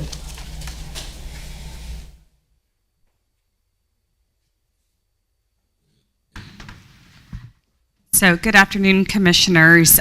Both myself as well as Kristen Carrion, the Director of Operations Support, will be presenting this report today. And so as many of y'all may recognize, this was actually something the board has requested of us through the operations. And so these are items that we feel as a moving to work organization and critical items that we want to report back to the board. We wanted to share this with you. These are our recommendations. Kristen will highlight some of that. I will tell you some of the items that we are planning on reporting. We are still working through our systems as we have talked about in the past. Beacon Communities is on a separate platform, and we are still trying to work with that software to better generate reports that we feel are needed as we continue to grow as an organization, or that the board actually asks us for some of that information. And so though they will be on here, please know as we continue to create this report and report to the board, there may be some asterisks in there that says we are still working on it, but we will make our commitment to say where we are throughout that process. So with that being said, I'm going to go ahead and turn it over to Kristen to start the presentation. Good afternoon, Commissioners. So as Brandy had mentioned, this is a report that's going to be focused on all of our operations departments. Previously, we had our Federal Housing Programs, or FHP, report that was provided on a quarterly basis. That was a report that included both the Assisted Housing Programs Department, information about that department and the voucher programs, and the Public Housing Department and information about our public housing program. But what we seek to achieve with this operations report is including information about all of our operations departments. So that also includes our Community Development Initiatives Department, or CDI, and our Beacon Communities. The operations report will cover all major aspects of operating activities. That includes some occupancy, voucher utilization, and housing conditions. But I'll actually be going through some of the different sections that will actually be on the report. What is different about this report is that we will also be measuring resident satisfaction and resident engagement at various levels as well. And the actual report will be provided and prepared by the Operations Support Department on a quarterly basis, just like the FHP report. And I did want to make a note that some of the measurements that you'll see on this report are based on the industry standard measurements that you'll find in CMAP and FOS. CMAP is the measurement that the Housing Choice Voucher Program uses in housing authorities that don't have an MDW contract attached to it. FOS is for our public housing programs. Things like occupancy and utilization are usually industry standard measurements, but some indicators that are different and not located on those measurements, such as the resident engagement piece and the resident satisfaction piece, have also been added. So beginning with section 1, that's focused on occupancy and utilization. We know that it's very important that we are able to serve as many households as possible to ensure that our resources are fully utilized. So in this section, we'll be providing the utilization rates for the Housing Choice Voucher Program, as well as occupancy rates for all of our public housing units and our Beacon community units. Section 2 is focused on housing quality conditions. So while our Housing Choice Voucher side, they use housing quality standards, HQS inspections in order to ensure that their units are of safe and quality condition. We'll be providing the pass rates for that specific, those specific inspections. Public housing and Beacon have a different type of assessment. Theirs are focused on Real Estate Assessment Center, or REACT scores, and so we'll be providing scores and measurements for the public housing and Beacon both. Real quick question, just because we had learned it recently. With REACT, is that going away completely and Inspire takes its place, or? Yes, I just learned what that was, by the way, just FYI. So you're learning a lot at these conferences. So that's still out. What we can say is we had our first Inspire inspection this year. I know HUD has been leaning towards going to Inspire and kind of fading away from REACT. We've heard that more on the public housing side. We also have REACT, as Kristen mentioned, on the Beacon side through the multifamily, and we have not heard whether or not they're going to reduce that. Okay. Usually in the past, HUD kind of tested a few times, gets output or gets information from housing authorities before they make that change. This isn't the first time they've kind of tried to go down that path. We are hopeful that they'll do that, but we actually, a couple of years ago, they actually went down a different path and got all of us ready and trained, and then they pulled it last minute. So we're still going to be complying, and our focus is still REACT because until they make the change. Until they finally change it. So. Okay.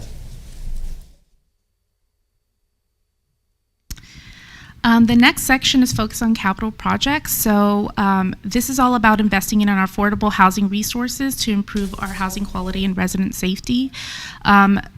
Specifically in this section, we'll be providing capital funding budgets, expenditures, and updates on projects for our public housing and our Beacon communities.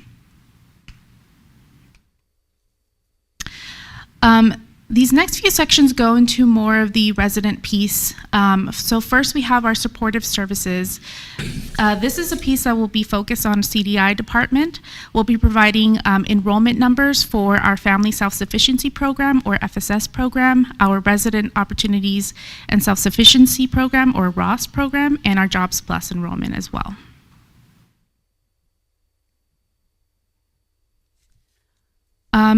Community engagement is a really interesting section that we're going to be adding to the report. When we're looking at how we engage with our residents, and as well as our landlords, our partners, and the general public, we didn't just want to put together numbers focused on attendance of different events, but we also wanted to utilize a framework to show what level of engagement we're actually reaching with our residents and the general public.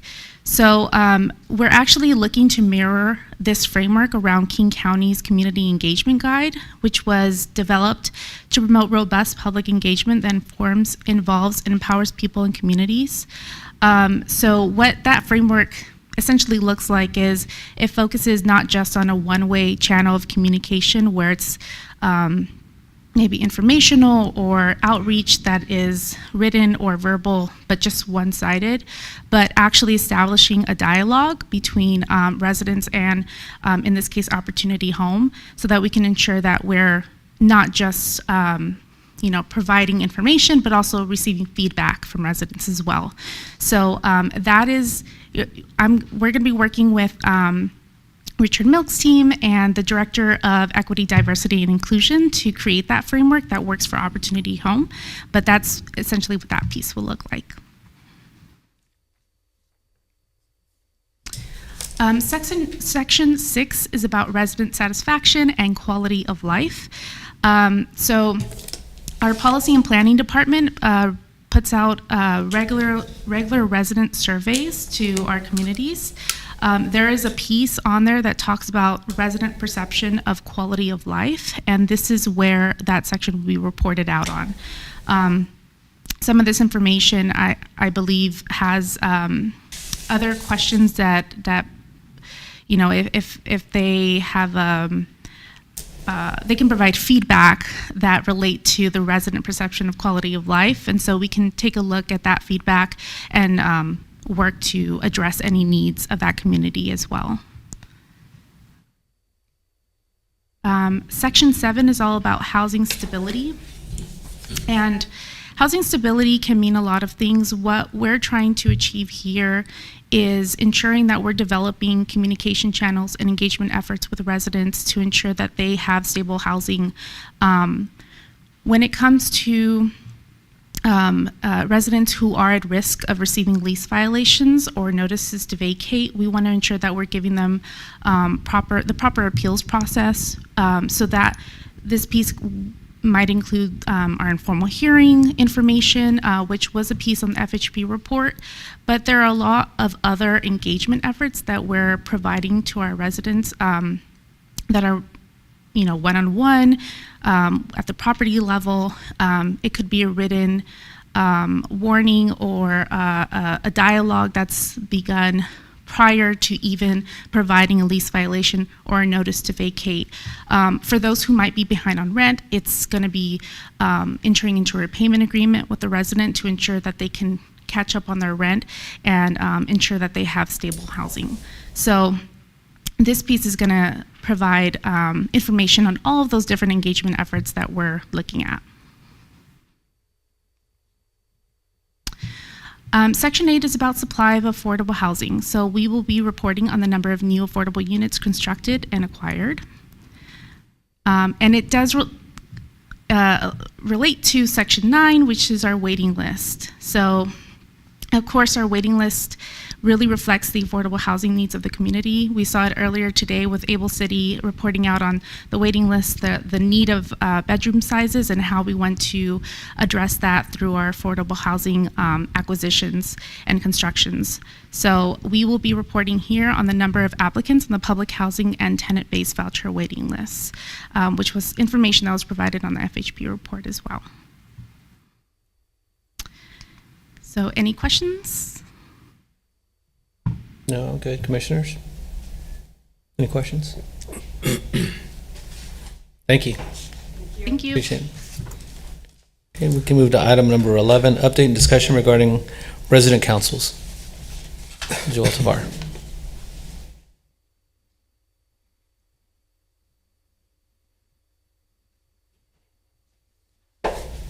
Hello, good afternoon, commissioners. Do I control it? Oh, okay. All right. So yeah, today, speaking of community engagement, I'm going to talk about resident councils. As you know, Opportunity Home, it's not just the employees who make the decisions, but it's also our residents who are an integral part of everything that we do. And HUD expressed this through their regulations, the role of a resident council being to improve the quality of life and resident satisfaction, and then also to participate in self-help initiatives to enable residents to create a positive living environment for families living in public housing. And so for many years, this was kind of the scope of our understanding of what a resident council was supposed to do. Earlier this year, HUD released 9 essentially guidebooks providing a whole lot of color to what this means. And so it was at an appropriate time because during the pandemic, as I'll talk about, many of our resident councils went inactive for a number of reasons. And then it goes on to say that resident councils may actively participate through a working partnership with Opportunity Home to advise and assist in all aspects of public housing operations. Again, in the recent guidance that HUD put out, provided a lot more clarity, and we're going to talk about a roadmap of how we get there. But first I want to talk about what a resident council is in the eyes of HUD and Opportunity Home, because any group of residents can get together and call themselves a resident council, a tenant union, a resident association, what have you. But what we're talking about right now is specifically a duly elected resident council. It is the only type of resident council that HUD regulations say Opportunity Home may officially recognize. I'll talk about what that means, but mainly it means that the resident council can receive tenant participation funds from Opportunity Home in order to carry out its duties. So the first thing that a resident council must have in order to be recognized as duly elected is it must have representation. Resident councils can be made up of people living in one public housing property or a combination of properties. And then I'll also talk about later a jurisdiction-wide resident council, which is essentially a resident council of all the resident councils. Members. So there's a misconception that a resident council are the few people who have been elected as quote-unquote the resident council. That is untrue. A resident council is anyone who is 18 years old on a lease living at the property. So in other words, a resident council is the whole body of residents living at a property. And so in years past, residents have been fearful of resident councils because they think they exercise some kind of authority over them.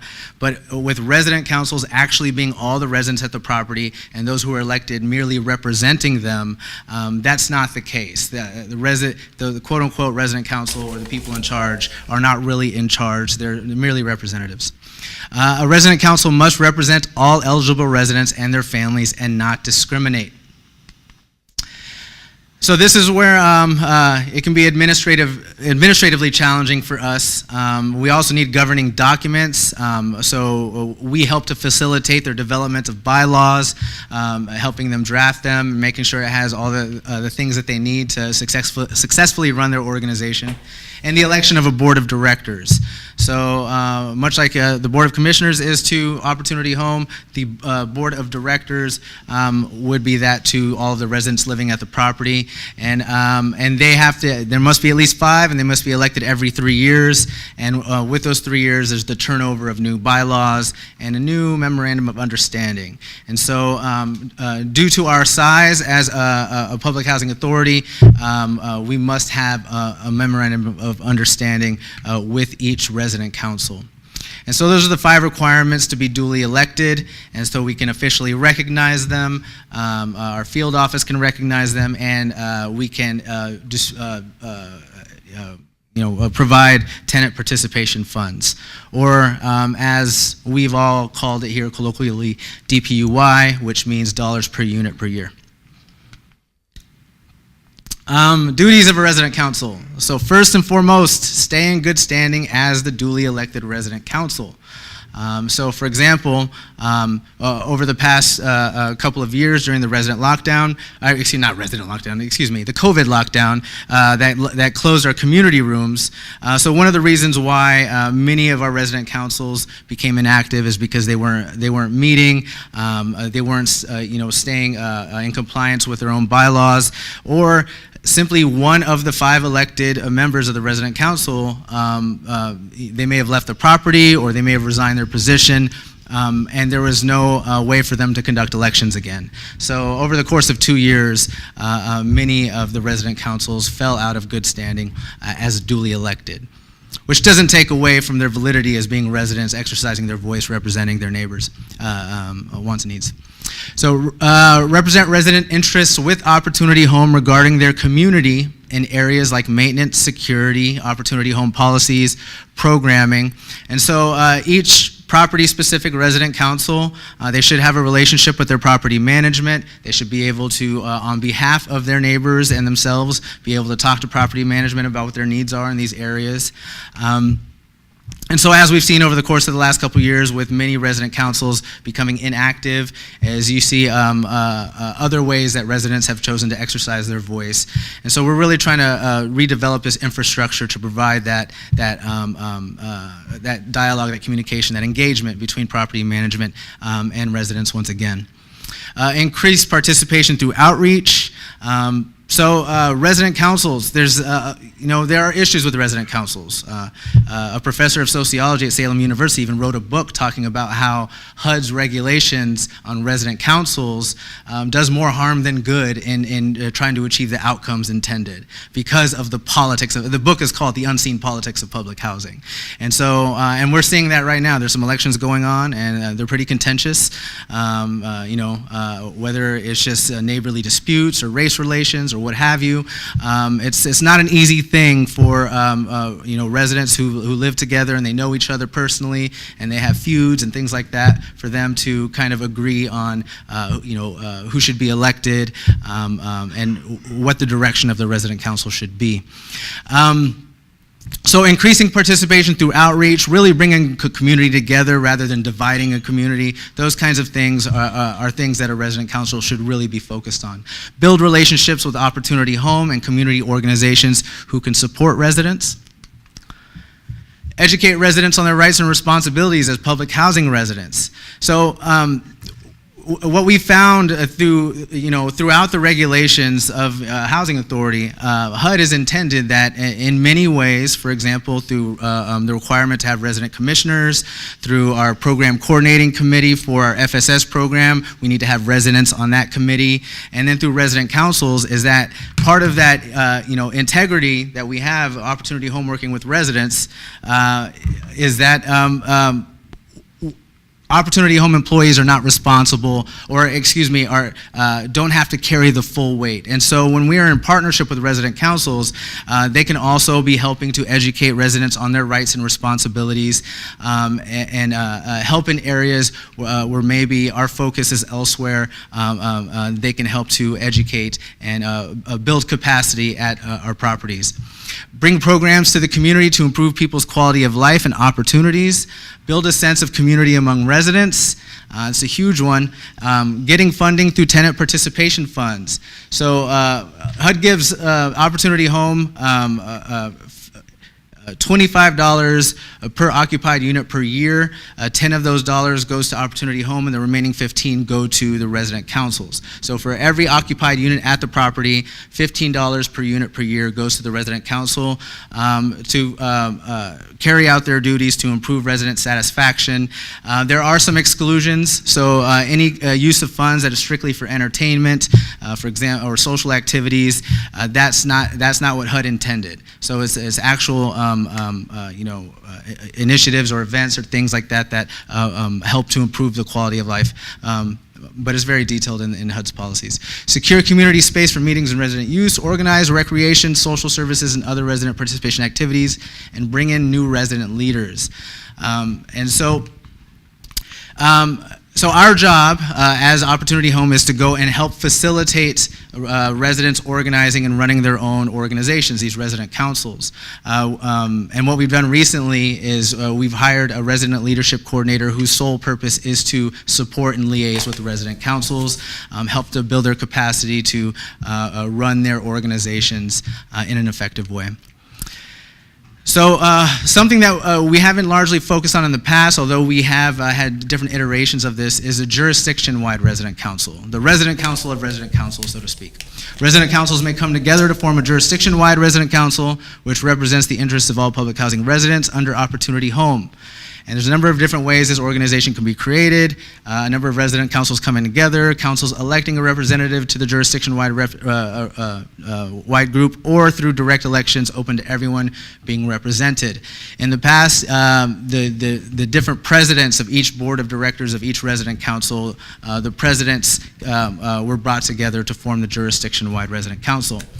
But the reason why this group is important is because if a property does not have a resident council, the residents at that property are still entitled to those tenant participation funds, but the jurisdiction-wide resident council, for example, could be the group that decides how to use those tenant participation funds at those properties that don't have a resident council. HUD requires that Opportunity Home meet regularly and plan with this organization, as well as property-specific resident councils. And so this is what this infrastructure looks like. And this, of course, there's going to be more than 5 resident councils, but the jurisdiction-wide resident council is the voice of public housing residents for input into Opportunity Home policy making. And I'm going to skip over to Resident Advisory Board because in that guidance that HUD put out, it did talk about how Opportunity Home needs a Resident Advisory Board, which could be a group of folks appointed by the Jurisdiction-Wide Resident Council or consist of members of the Jurisdiction-Wide Resident Council to advise and assist Opportunity Home in creating its PHA plan, in our case, an MTW plan. And then the property-specific resident councils represent resident interests with Opportunity Home regarding their community in areas like maintenance, security policies, and programming. So as you can see, from the property level to a more centralized level to even the development of our PHA plan, residents should be involved at every level. And so despite the challenges in getting resident councils elected, up and running effectively and efficiently. With our new approach, we're confident that we can get it done. So this is the status. This is originally what the board asked for. Pre-pandemic, we had 23 resident councils. 17 at the time were receiving tenant participation funds, and staff was providing quarterly trainings. During the shutdown, community rooms were closed. Many resident councils stopped meeting, lost board members, and could no longer be recognized as duly elected. But on the bright side, HUD published the Public Housing Resident Organizing Toolkit, which provided residents and ourselves with much more information on how resident council should organize and operate. And then post-shutdown, currently we have 3 active resident councils. We have one at Fair Avenue, Sun Park Lane, and at Frank Hornsby. And we have elections currently happening. I think Fair Avenue just concluded its elections, via Casey and Lewis Chatham. In early June, after HUD put out its guidance and when things opened back up, we held a community meeting at the Tri-Point YMCA and invited all residents on how to, it was basically training out of these new guidebooks on how to organize, elect a board of directors and operate their resident councils, which triggered the elections at the 3 properties I just mentioned. And then just 2 weeks ago, we hired our resident leadership coordinator, who is, for the first time, an Opportunity Home employee designated specifically to support and liaise with resident councils. And so we have a long road ahead of us, but we're up for the challenge, and that's where we're at today. The tenant funds, is that the DPUI? Yes, sir. Okay. I just want to ask a question. The resident councils are over, the CDI is the caseworker, right, that handles like in the community room and all that. They also handle the resident councils, correct? Yes, sir. They're over and overlook and facilitators. Facilitate, yes. Some of your properties, and I had this issue once with a manager to where the CDI person is over, but even though we work with the managers because resident council is a voice between the residents and the manager to try to take care of larger issues that happen within the properties or that a lot of tenants have issues with, instead of them having to talk to 30 people, they talk to one. And, back and forth, we facilitate. But, it's kind of hard sometimes when the CDI person is trying to facilitate and the managers think they run the resident councils.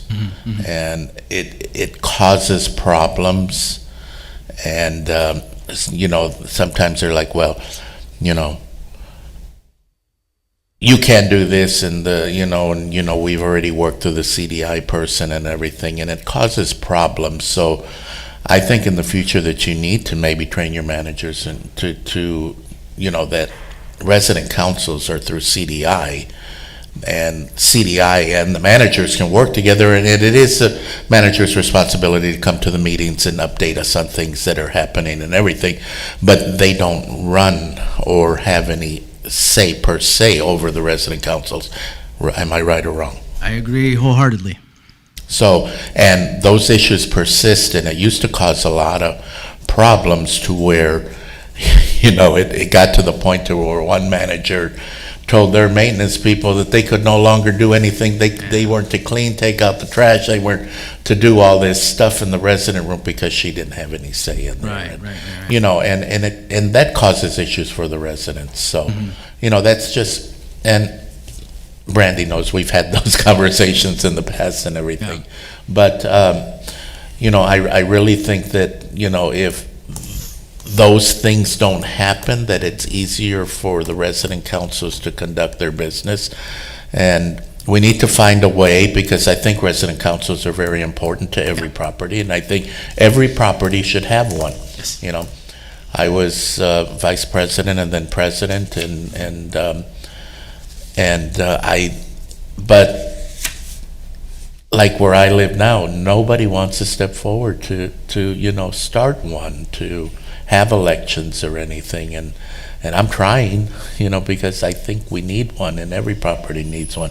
Like where I used to live, nobody wants to come forward to do it either, and I don't know what we need to do, or what Opportunity Home needs to do, or CDI needs to do to kind of make it where they know that they have the backing of staff to be able to operate, and to be able to operate freely and through the rules and regulations. And because they're losing out on these monies by not having one, they're losing out on these funds to be able to do things within the communities. And I don't know, I'd like to see every property have a resident council, because to me personally, I feel they're important. Yeah, no, as would I. I think it's complex, because you mentioned how property management may be overstepping with resident councils. A lot of time, the board of directors of resident councils, they may overstep their scope, and so there's a lot of alignment there to be done. And I think that we're already in the process of doing that. Since I've been in the dual role of public housing and CDI, I've seen the disconnect and the compartmentalization of the two departments, and how there's opportunities to bring them together, to get everybody on the same page about what our ethic is and how we're approaching this. And so I agree with everything you said. We did have to, in response to some properties simply wanting to conduct elections, an outcry against it by residents. So what we did as a compromise is, after residents have nominated who they would like to be on the ballot, we have also included a spot on the ballot to say no resident council. Because if a majority of residents don't want a resident council, we're in no place to force them. It could be due to a lot of history between residents that just makes it not feasible for them to get together and run an effective resident council. So it's touchy, but we're working through it, and we're confident with our new resident leadership coordinator, and we're looking at bringing together all of our CDI staff and our public housing staff together to start having collective conversations about what we're here to do, versus having them separately and then people doing things in their own way. And so we're right there with you. Well, I hope we can get this going again. Yeah. Thank you. Resident council, with regards to getting the funding for the tenant participation funds, is it up to each individual resident council to submit for the application, or do we administer the funds? The funds are already part of our operating subsidy. Okay, so it's funds that we control. No, we have it. Right. And so all they have to do to us is they have to submit a budget to us every year to tell us how they're going to use the funds, to ensure that nobody's pocketing any dollars, things like that. But yeah, it's an administrative process, and so as long as they provide a budget that show how they're going to use it, we can administer it. And it isn't something like in the so pre-COVID, we had 23 councils. Now we're down to 3 councils. So it isn't anything that necessarily we could do, because it has to be a council that uses the funds, correct? Right. And there are requirements on how the funds Yeah, how can be they're gonna used. be You used. can't They just can't go go by throw year. a party or do this or that. I mean, it has to be stuff within your budget, and it has to, like, operating things and stuff like that. That benefits everybody at the Right. residence. Okay. Well, if there's any training or anything that we can support that'll help get more, like I said, more than 3 active. Oh yeah. No. Please bring it. If we have to approve it, if it's something that y'all need our help, No. we're on board. Oh yeah, we're at the foot of the mountain. We're on our way up. Okay, All right. good. Alrighty, next item is residents' concern. Do we have any? I don't have anything to bring forward. Okay, then, Mr. Doug? Okay. Go ahead and read us in. Yes, sir. The committee will now be convening in closed session to discuss real estate and consult with its attorney under sections 551.072 and 551.071 of the Texas Government Code to specifically discuss the housing bond. The board will also be discussing security matters, devices, and consulting with its attorney under sections 551.071 and 551.076 regarding security devices and measures. The time is now 3:02.